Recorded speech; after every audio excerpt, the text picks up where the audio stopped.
씨는 아이에게 엄마 혹은 아빠의 부재를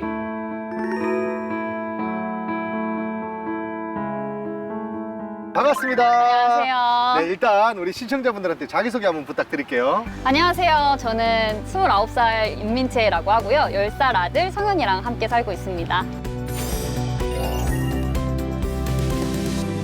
제가 잘못 들은 건 아니죠? 지금 9살입니다. 29살. 네. 근데 아드님이 몇 살요? 지금 10살 됐습니다. 잠깐만요, 10살. 19살 때 임신을 하고 네. 20살 되자마자 이제 출산을 하게 됐죠. 젊은 나이에 아이를 가졌기도 하고 그리고 혼자 키운다라는 것에 대한 주변의 걱정이 굉장히 많았어요. 낙태라던가 아니면 입양을 보내라라던가 어떻게 혼자 키울 거냐 이런 걱정들도 굉장히 많으셨어요. 네. 아이의 아빠는 임신한 사실을 잘 몰랐나요?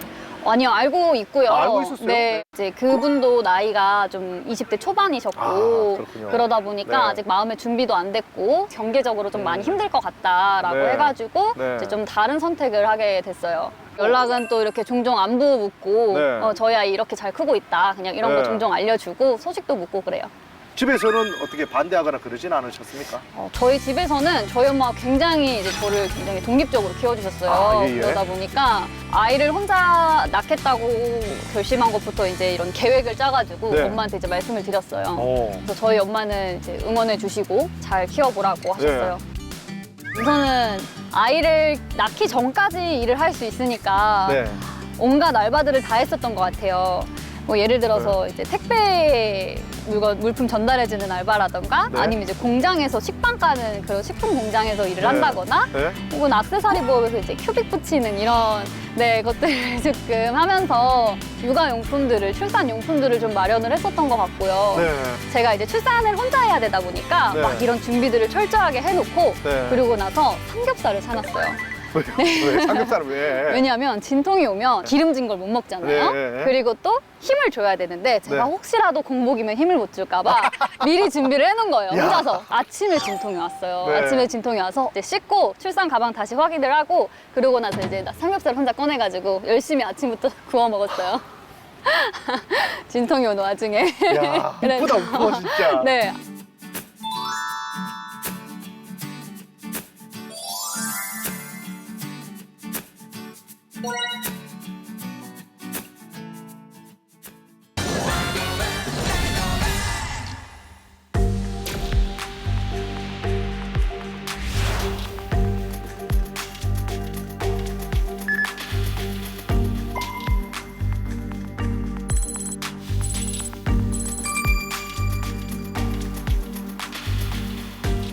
사실 뭔가 아이를 양육하는 거에 있어서는 제가 공부를 하면 된다고 생각했거든요. 그런데 아이를 키우면서 제가 일을 할 수는 없다 보니까 그리고 아이를 키울 때는 돈이 많이 들어간다고 하는데 내가 그거를 다 감당해낼 수 있을까? 이런 거에 대한 고민이 사실 제일 컸던 것 같아요.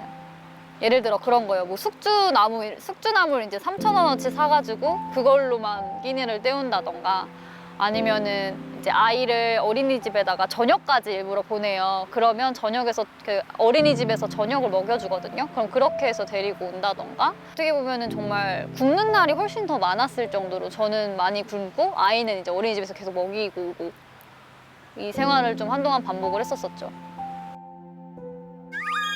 아이를 낳고 나서 일을 못 하잖아요. 그쵸, 그쵸. 그래서 미혼모 시설에 네. 들어가게 아, 됐죠. 예. 정부에서 지원되는 시설인데요. 네네. 아이를 이제 건강하게 키우기 위해서 대부분 일을 못 하니까 그 안에서 아이도 키우고 생활도 하고 네. 그리고 이제 자립해서 할 수 있는 이런 자격증 같은 거 취득할 수 있도록 아. 도와주는 곳이 있어요. 그런데 중요한 건 이 정부 지원 안에서 머물다 보면 네. 점점 자립에서 오히려 더 멀어지는 경우가 생기거든요. 저도 사실은 계속해서 지원을 받고 싶더라고요. 네. 뭐가 어떤 게 장기적으로 봤을 때 저한테 도움이 될까를 계속해서 생각을 했어요. 네. 그래서 큰 마음을 먹고 네. 지원해서 졸업하기를 목표로 계속 달렸었던 것 네. 같아요.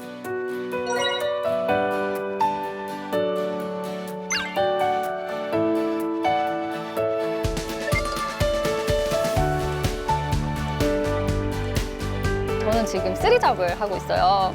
직장 생활을 하고 있고 직장 생활 하시면서. 그리고 또 이제 프리랜서로 일을 하고 있고요. 그리고 또 이제 창업을 준비를 하고 있습니다. 일을 하나만 하는 게 아니라 좀 더 내가 일을 찾아가서 해보자 아, 해가지고 예. 조금씩 급여를 높여 나갔었던 네. 이제 일정 금액이 넘어가니까 이제 구청에서 연락이 오더라고요. 더 이상 지원 대상이 아닙니다. 네, 해가지고 아유 감사합니다. 이게 더 좋은 일이 됐네요. 현재 제가 알기로 SNS나 유튜브에 미혼모 인식 개선 활동가로 또 활동하고 계시다고 하는데 이건 무슨 말입니까? 미혼모라고 하고 저를 딱 만났을 때 아 어떻게 해야 되지? 맞아요. 뭔가 내 말에 상처받으면 어떡하지? 막 네. 이런 선 걱정들이 많으세요. 맞아요. 저도 처음 시작할 때 혹시 미혼모라고 말을 해도 되는 건지 사실 이거는 서로가 잘 모르기 때문에 일어나는 일들이거든요. 네. 그래서 좀 저를 더 많이 보여주면서 그냥 저 미혼모인데 뭔가 다른 게 있나요? 이런 모습을 좀 보여주고 싶었어요. 우선은 처음 이제 시설에서 퇴소하면서 네. 면접을 엄청 많이 보러 다녔어요. 네. 이력서를 정말 수십 군데 넣었는데 이제 우선 면접도 우선은 기본적으로 다 떨어지는 것도 있었고 그리고 한 면접장에서는 저한테 너는 진짜 어린데 네. 책임감 없이 애를 낳았냐 이제 이런 이야기를 하시더라고요. 그 회사 어딥니까 그거? 혼자 이렇게 그래도 아이를 사랑해서 낳고 이렇게 기르고 있는데 네, 그때 사실 되게 네. 충격적이었어요. 어떻게 그런 말 할 수 있지? 사실 어린 나이였는데 그런 네. 이야기를 들으니까 아 내가 정말 잘못됐나? 이런 생각이 잠깐 들다가도 제가 그거를 좀 극복하고 싶어서 저희 애기 사진을 SNS에다가 이제 사진을 땅 하고 올립니다. 그랬더니 이제 친구들이 주변에서 댓글이 달려요. 그래서 네. 누구야? 조카야? 이제 보통 이렇게 그 정도 나이대니까 그렇게 네, 생각하죠. 생각했죠. 그래서 그렇게 댓글이 달려서 그때 이제 처음으로 저희 아이를 공개를 했죠. 심장이 너무 두근두근거리고 너무 떨렸는데 저희 앞으로 평생 살 가족인데 뭔가 네. 숨기거나 내가 창피할 이유가 있을까. 다른 사람의 시선을 바꾸는 것보다 제 이제 관점을 바꾸면 되게 세상이 달라져 보이거든요. 예를 들어 저희 집 같은 경우는 저희 아이가 지금 10살인데 한 7살, 8살 때쯤부터 친구들이 이제 물어보기 시작하는 거예요. 뭐라고요? 너는 왜 아빠가 없어? 저 같은 경우에는 사실 조금 일찍 알려주게 된 것 같아요. 그래서 한 4살 때부터 가족이란 되게 다양한 가족들이 있어 하면서 엄마랑 아빠가 모두 있는 가족, 할머니랑 사는 가족, 뭐 다른 나라 사람이랑 사는 가족, 엄마랑 사는 가족 뭐 이렇게 해가지고 우리 집은 한부모 가족이야 이렇게 처음에 얘기를 해주기 시작했었거든요. 네. 세상에 정말 다양한 가족이 있다는 걸 알고 있는데 저 친구는 아마 아직 모를 거야. 맞아. 그러니까 먼저 알고 있는 우리가 그냥 알려주면 돼. 이렇게 하면서 이제 저희는 주로 얘기를 하는 편이거든요. 네. 그래서 이제 저뿐만 아니라 우리 아이들한테도 좀 건강한 인식 문화를 주게끔 하는 거.